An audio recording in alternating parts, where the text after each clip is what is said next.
Good morning, everyone. Happy to see you all, and I'm happy to introduce today Anna Pelczar-Barwacz from Poland. And she's speaking on a Banach space with an infinite dimensional reflective quotient algebra LFX over strictly singular ones. Anna? Thank you very much. And thank you very much for the possibility of speaking here. I want to sketch a little bit just the methods of construction of the space. Let me just recall the basic notation, okay? So LFX will be the algebra of bounded operators, and strictly singular operators are those which are not invertible, even if restricted to some infinite dimensional subspace of X. And for some years, there is going very strong research, very deep research into the what algebras can be represented as the quotient algebras, especially Kalkin algebras of some Banach space. Let me recall just the examples, the known cases. I will start with this quotient algebra of LFX over the strictly singular operators, right? So the first one, of course, it is Gauss-Moray space, which started the whole line of examples of spaces with exotic properties. And then came the refinement of this method, give the L1 of integers with convolution. With totally different methods were obtained some C of K spaces, non-separable C of K spaces of this Mrówka-Koszmider compacts. And then C of K for any compact metric by Pavlos Motakis, which was introduction to the beautiful example concerning Kalkin algebras. Okay, so the known, just to recall, the wonderful space of Argyros-Haydn with Kalkin algebra, one-dimensional. Then also the example of Gauss and Moray of L1 of integers were transferred into Bourgain-Delbin setting by Michel Carpart. Then again, the refinement on Argyros-Haydn space gave the following examples of algebras, the matrices, finite sums of finite matrices. And then came the long list of the different types of Banach spaces which can be represented as Kalkin algebras by Pavlos Motakis, Daniel Puglisi, and Strastolias. And then finally, C of K spaces, the case of countable compacts done by Pavlos Motakis, Daniel Puglisi, in the spring at Simopulo, and then the final C of K for any compact metric by Pavlos Motakis. I want to present, as I said, the example of a quotient algebra over strictly single operators. We hope that it will also be possible to translate into the Bourgain-Delbin setting. So this is the theorem I want to discuss, right? So I want to present a construction of a Banach space so that the algebra of bounded operators is the direct sum of some reflexive Banach space and the idea of strictly singular operators. And this space V has very natural multiplication. It is unitization of a space with unconditional basis. So with the pointwise multiplication. And to be a little bit more precise, the space X has a family of infinite dimensional subspaces, which are complemented by the projections denoted here by IS, and such that this sequence of IS is equivalent to the canonical basis of some well-known Banach space. Is always for me a little difficult to call it because the mixed Wilson space should refer more to the spaces introduced by Spiros, Argyros, Amirini, Deliani, L1 asymptotic Banach spaces. Here I refer to the version of it defined for the people working on the families of low complexity. But I must say that I'm not aware of proper name for this class of space now used. But this is very regular space. I mean, the mixed Wilson space even it's very well known now, the classical one, the base for the Gauss-Morey space, and the Thomas-Schlumberg space is one of the examples of this class. Okay, and the space V is just the unitization of the subspace of L of X and by IS, and just by adding the identity mapping. Okay, so allow me to recall the main idea of the construction of Gauss-Morey space, because I will base all my construction on this, but I will try to avoid any unnecessary technicalities. Okay, so the original Gauss-Morey space, this is a reflexive space with a basis, with the quotient algebra over strictly singular operators, one-dimensional. However, let me recall that inside the idea of strictly singular operators, you have a lot of, you have as many closed operator ideas as you can have on a separable space. And I will present a sketch of construction, but following exactly the approach of Spiros, Argyros, and Deliani, not the original one, which I will use, which generate spaces sharing the same properties, but which will be more useful for the construction and is now widely used.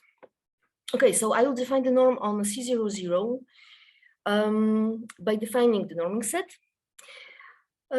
So I require from K to contain all the unit vectors, to be reasonable, so symmetric, closed, under taking convex rational combination, and I forgot to write here also under taking the projection to intervals, okay, the reasonable.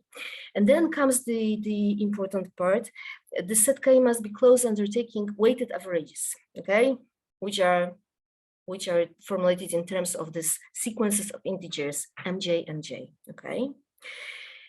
Important is that if I consider averages of length at most n j with j odd, I cannot take all this block sequence and average them, but only some of those sequences are allowed, okay? And the use of this so-called coding function is in fact responsible for all these exotic properties of the Gauss-Morey space, okay? So for this exactly this one-dimensional quotient, this is exactly where the important property of the construction sits. Okay, having this K, I define the norm for which this K is a norming set, and I take a completion, and for me that will be a class of the spaces of Gauss-Morey type. Okay, and if I skip the requirement of the very careful selection of the block sequences which you can average, so I allow, in fact, to average any block sequence of suitable length. Then I obtain a very regular space, exactly this mixed Harrison space, which is reflexive and has unconditional basis. That will be exactly my space, which after unitization gives me the space V, in which is the quotient of strictly singular operators of the space I want to construct. Okay. So now I want to having this construction, I want to define a GM sum, a variant of a Gauss-Morey sum of Gauss-Morey spaces.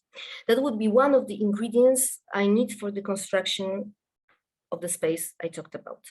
The second one will be, I will describe it later, and it will somehow disturb the nice horizontal structure. But first I want to discuss just the sum of Gauss-Morey type of Gauss-Morey spaces. So I will perform the same construction. In fact, I take C00 and I partition it.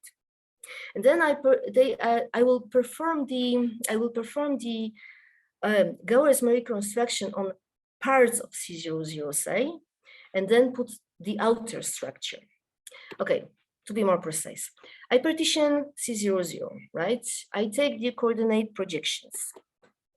Once I have it, I can define the horizontal support. For me, horizontal will mean with respect to this partitioning of integers into JS, okay? Partitioning of C00, okay? If I have horizontal support, I can talk about horizontally blocked, so H-block sequences, okay, with respect to the horizontal supports, okay. Now I want to have the Gauss-Murray construction, so I again fix the sequences of integers, and again I will partition the sequences of integers into some parts. This is why I need another partition of integers. And then on the first step, I build separately on each JS a GM space XS. I use only part of the fixed sequences MJ and J, right? It will be important for me for later, okay? Once I have it, I put the outer GM construction, okay? So I define a subset of C00, right? I require that the set K tilde contains not only the unit vectors, but the already constructed functionals from the norming sets of these components XS, okay? And then I repeat the whole construction, but as I stressed here, I underline here in blue, I repeat the construction for horizontally blocked sequences, okay? I also choose different sets of parameters, like, right, this is L0, which is not appearing in the components XS, okay? And then I repeat the construction, right? Take the norm for which this K tilde is norming set, take the completion, and this is a variant of the Gauss-Murray sum of Gauss-Murray spaces, right? I can perform it, of course, not only for XS being Gauss-Murray spaces, for any other could be repeated the construction. For my purpose, the Gauss-Murray properties will be important both on the component level and on the outer level.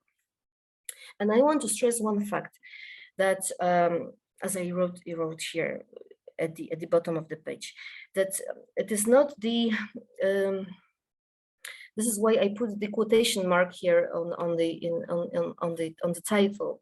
This is a GM sum, because sometimes we think about the summing of sequence of Banach spaces in such a way that the norm of a vector in the resulting space depends only on the norms of the projections on the components of the vector. Here, it really truly depends, the norm of the vector depends not only on the norms of the projections of the X, but really on the projections themselves, okay? This is important. I mean, without this, I will not be able to derive the properties I will present on the next slide. So, as you can expect, we can derive from here this lambda plus strictly singular property on the level of components and on the horizontal level. Let me be more precise. But I note I denote the identity mapping, okay? And I repeat here the properties which are straightforward in the setting, okay? XS's are GM spaces, each of them are one complemented by this natural projection. What is important that the choice of the parameters allows me to say that XS and its complement are totally incomparable. And there is one property which I marked in red because I want to get rid of it after certain modification. XS now is a shoulder decomposition of X tilde, right? And this equation for the norm does not allow for any kind of reflexivity for the bounded completeness of the sequence IS. Okay, so this is the property I will get rid of it in the next step. And now I can define the counterpart of the strictly singular operators with respect to the horizontal structure. right? So in the obvious way. And with this, I can say the following. I can prove the following properties using the standard Gowers-Murray machinery. Okay, so any operator composed with the projection is of the form scalar times projection plus strictly singular. Here I used both the GM structure of each component and this total incomparability of X, S, and its complements. Okay. If you look on a global scale, say, any operator is of the form scalar identity plus horizontally strictly singular. And one more thing, which is also a consequence of the previous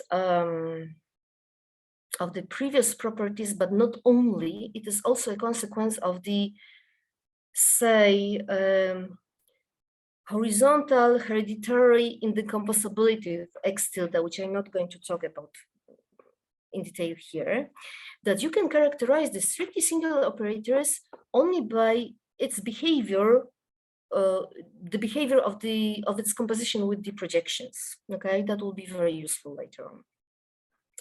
So this is on the level of X tilde. Okay, on the level of a variant of Gowers-Murray sum of Gowers-Murray spaces. Now I want to spoil this red condition, the fourth condition. So I want to force the norms of the sum of I1 to In to go to infinity when n's go to infinity. So this is like I want to spoil the complementability constant of the space x1 plus xn. Okay. If I'm going to spoil the complementability constant of those spaces, it means that I'm going again to this Gowers-Murray style thinking, okay? Because the original space was exactly built to solve the unconditional basic problem, right? So to produce a space in which we can spoil many, say, projection constants. Let me say it very roughly, maybe not very suitably. So to spoil this red condition, I again apply some sort of Gowers-Murray technique, okay? Which means I will add into the norming set of my space, the space I want to construct, some more functionals. How do I do it?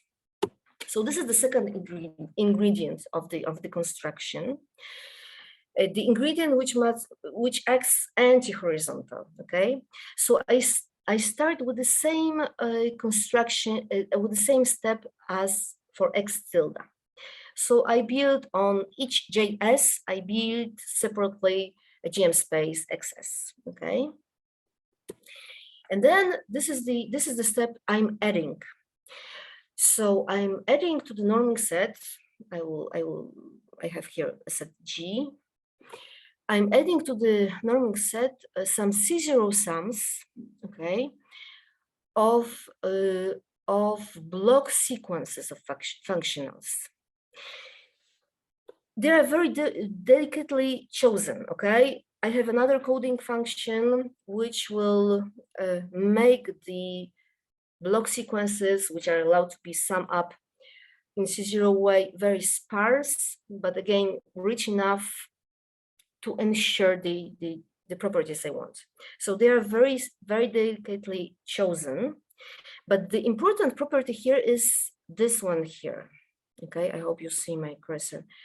If you look at the horizontal behavior of Fs, well, this block sequence is not horizontally blocked. If you would like to make it block, you would need to renumerate it, because from the horizontal point of view, so from the, say, splitting X into XS's, if you want to look at Fs from this point of view, first come the part with the odd indices, and second, the part with the even indices, right? So this is exactly where I spoil the horizontal structure, the taking into consideration only horizontally block sequences, putting it into the norming set and so on, okay?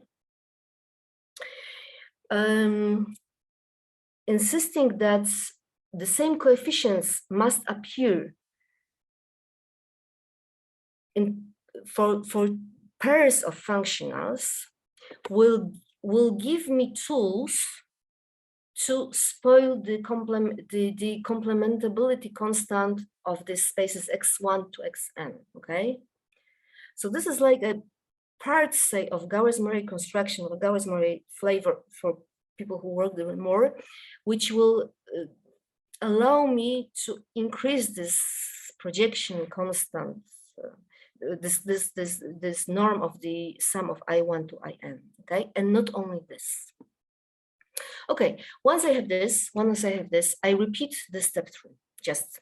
The only difference is that I insist that the new norming set contains also this G, is exactly viewing the G like the ground set in the approach of Spiro-Zargerus of constructing and co-authors of constructing the various types of hereditarily indecomposable extension of spaces. Okay. Okay. And then I repeat the construction. I take the norm, such a norm that case its norming set. I take the completion.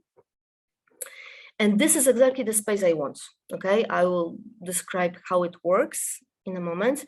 Let me first notice that even with the step 2, which is a little bit destroying the horizontal behavior of the space, in particular, it destroyed the fact that XS's were showed the composition of X, okay? I still can prove these properties from the previous slide, okay? I'll go back a little bit. So, okay, here, okay? So I still can keep the properties 1 to 3. Well, this is easy, but important 5 to 7, okay? But it requires some technical work, which is not very nice. But for example, you cannot have for free normalization of an H block sequence by H block sequence of functionals. If you pass to a subsequence, then you can have it, but you really have a semi-normalization, right? This delta here really depends on XNs. Okay, this is not a universal semi-normalization, but this is just enough. Okay, this is just enough to show these properties, this Gowers-Murray type properties. So I still have it in this new space. Okay. So what about step 2? I mean, what does it give? And it gives a lot, in fact. First, let me introduce the space Y. And this is this regular space, this one which is defined by taking weighted averages and so on, without any restriction on the block sequences taken into consideration, okay? And if you look at the parameters which are used to define Y, they are the regular parameters the parameters responsible for the regular averages on the level of the outer Gowers-Murray construction, because it was exactly on the outer Gowers-Murray construction on XS's where we use L0, okay? So this is like I take only some averages, some parameters from this outer Gowers-Murray structure imposed on XS's, and I created from it just ordinary mixed resonance space. The important part is that the basis of it is dominated by any normalized H block sequence X, and this is easy. I mean, that follows just from the construction, right? This is straightforward. And remember, we have this family of block sequences Fs, which sum up in a C0 way give us set G, right? That was here, right? In the step 2, you have this family of Fs's chosen very carefully, summed up, we added to the norming set. Now I'm considering in some way by orthogonal vectors, sequences of vectors in X, okay? So those functional Fs define me by taking careful, but in a bi-orthogonal way, sequence of vectors in X, okay? Which means their behavior with respect to the horizontal structure is exactly the same as Fs, okay? F2s minus 1 lived in Ks, exactly x2s minus 1 lived in Xs, and analogously for the vectors and functionals with the even indices. Okay, what is important is that if I take only the half say of this vectors, because it was a sequence, say, by orthogonal to the Fs, this is equivalent to the uniformly equivalent to the unit vector basis of L1. If we go back here and we look at this sum here, this sum restricted to x1 plus xn, x capital N, is just a C0 sum with arbitrary signs, okay? Which means I have C0 in the dual, which means that I have this condition here. And the third condition requires more work, but it's important. The differences gives me sequences which are equivalent to the basis of Y, okay? And if you come to think about it, this is not that surprising, okay? If you choose very delicately Fs's which appear in the step 2. Why?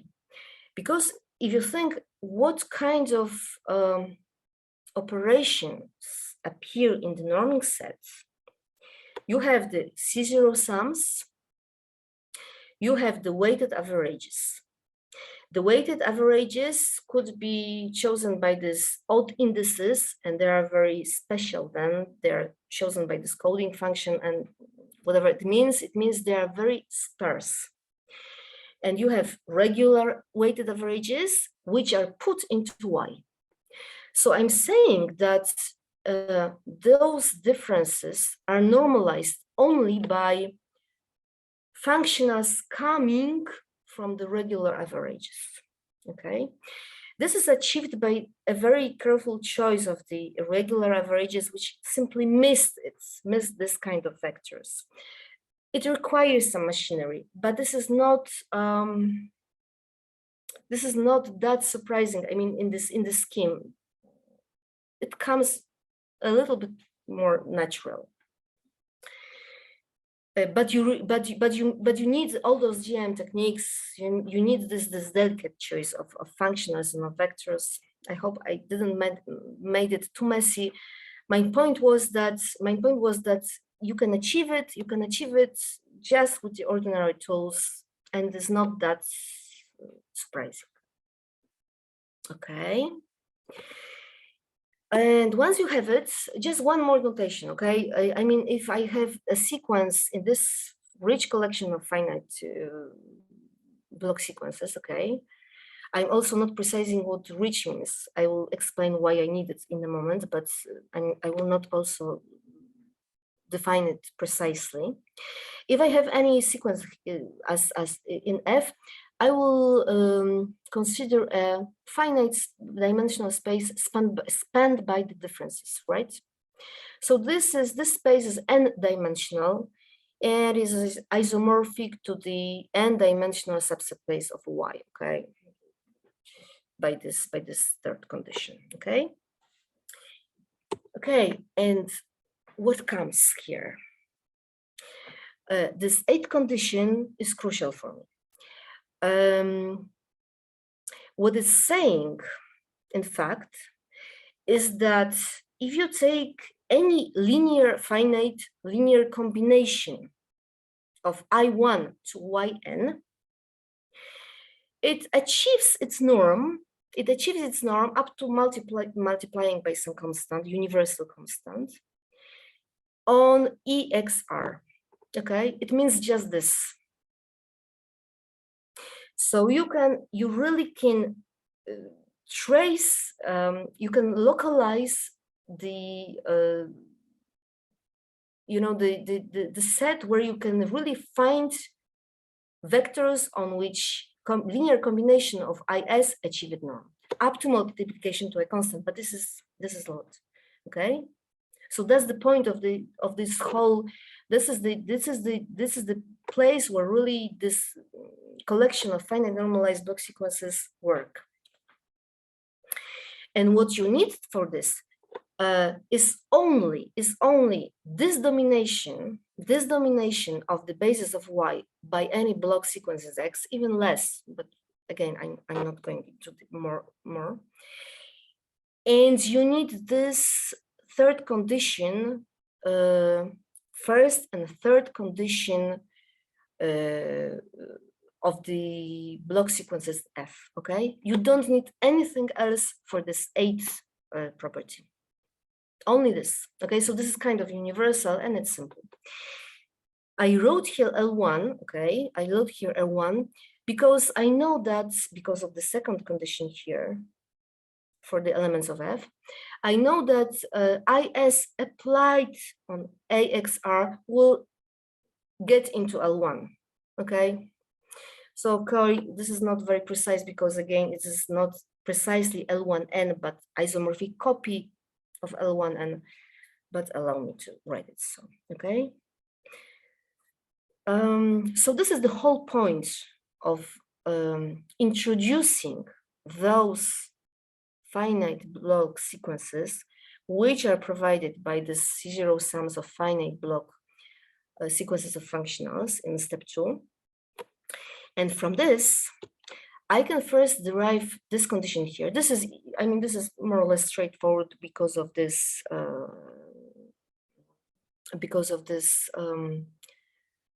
equivalence, right? If you look carefully on IS, you will see that this is just the tensors acting on EXR and carrying it into L1N. So I have that ISs are equivalent to the unconditional basis of a reflexive space.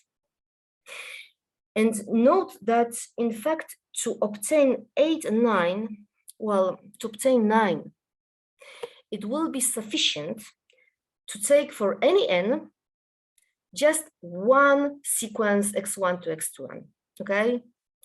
To obtain 9, I don't need a rich collection of such block sequences. I need only for each n just one normalized block sequences with all those 3 properties marked with dots.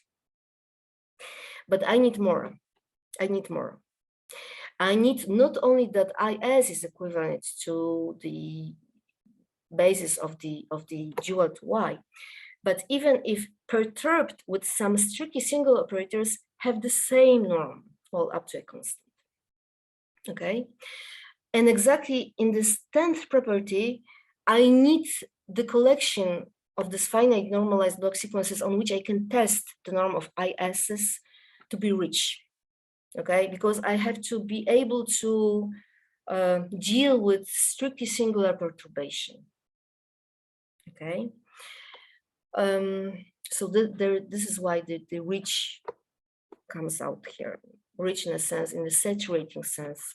I won't speak more about it. And let me again point out that this part, starting from this node to the properties 8 to 9, this is a universal observation, okay? I applied in my particular case because in my particular case, I obtained those properties. But the observation that if I have Y with the basis which is dominated by any H block sequence in X, where I have this horizontal structure given by XS's and IS's. And if I have in such setting the collection of finite normalized block sequences which satisfy certain condition, then I obtain properties 8 to 9, 8 to 10. This is general observation, okay? So this is the second ingredient I put into the construction of the space. And well, I have a direct sum. Inside L of X of the ideal of strictly singular operators and of the closed linear span of IS's, even starting from 0. I have that IS's are equivalent to the basis of the reflexive space.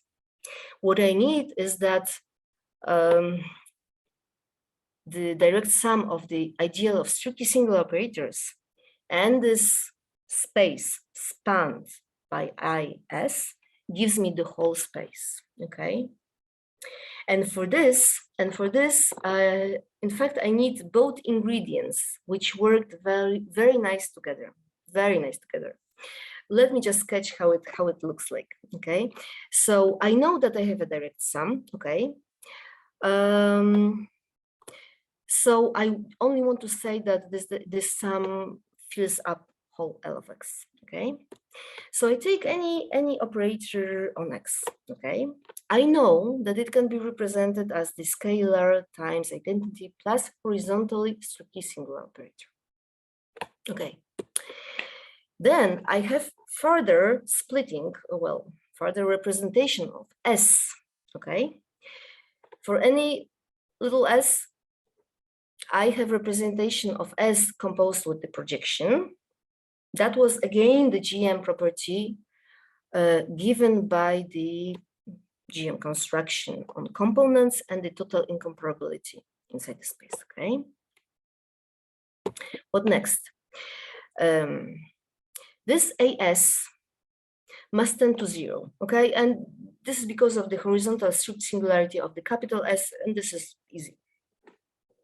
But what is nice is that I can prove the following, that if I take the finite sums AS, IS, okay, the sequence is uniformly bounded. And this comes not from the, I'm going back to the previous slide, this I can prove because of 8. Okay, because of 8 and of richness of F. The important thing is that I can test the norms of those finite sums on block sequences, on spaces spanned by finite block sequences, with, say, the odd parts sitting at the beginning, but the even parts very far away, on which AS's are very small. So this is the idea. So here exactly is where the condition 8 is really needed. Once I have it, I know that already again, this is again anti-horizontal property, right? I know that IS's are boundedly complete, right? So I know that the series is converging, that this is well-defined and bounded, okay? So here this anti-horizontal property is used heavily. Once I have it, I look at the operator S minus R, and I test it composed with projections, right? I know that this is exactly RS just from the definition just from the choice of IS's. And I recall now this property I was talking about at the beginning, one of the implications, I mean, one of the consequences of the GM type properties in X, that it means that the whole operator is strictly singular, okay?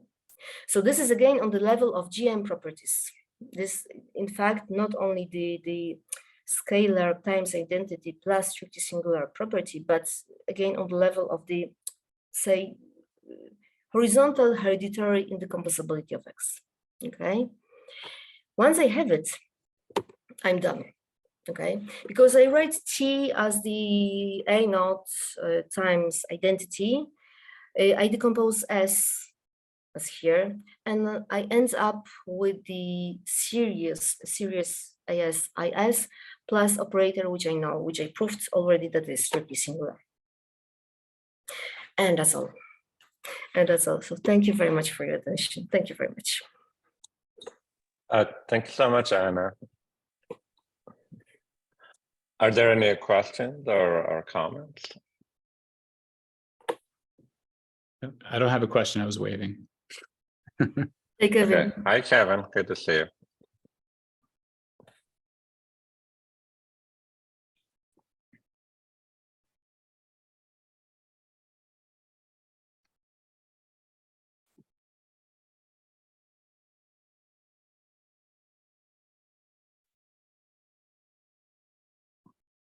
If I may, I will just point out one thing, that in fact you can adapt this construction to obtain as the quotient not only some demanding mixed resonance space, but some other spaces as well.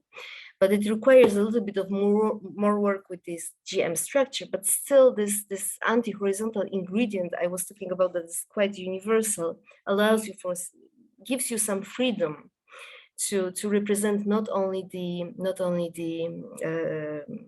specific, very specific mixed resonance space, but some other as well. Okay.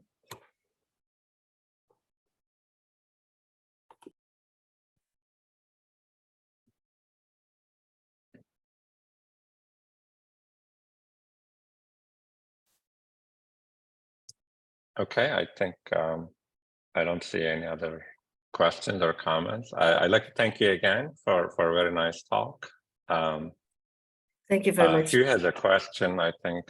Do you have a question?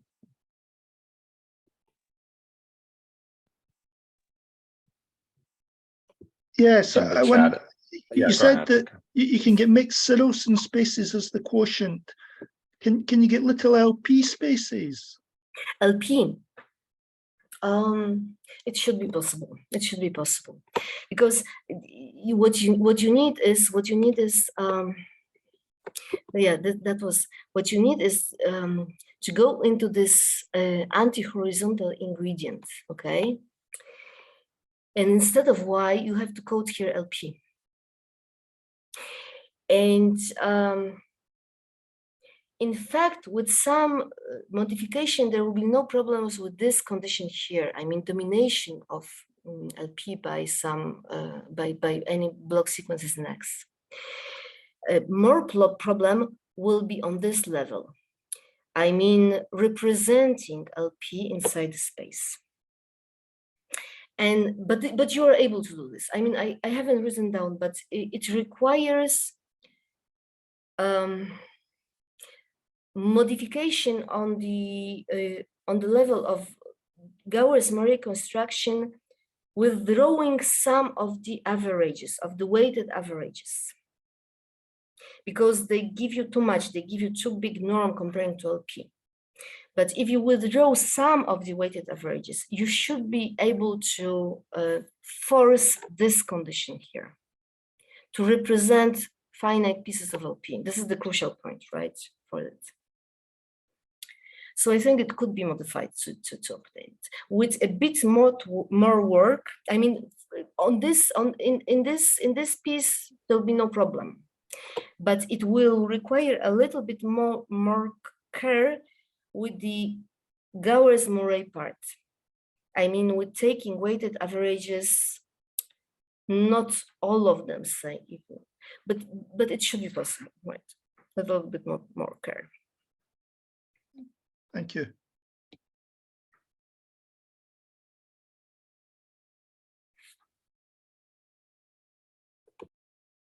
Okay. All right. Thank you so much again, Anna.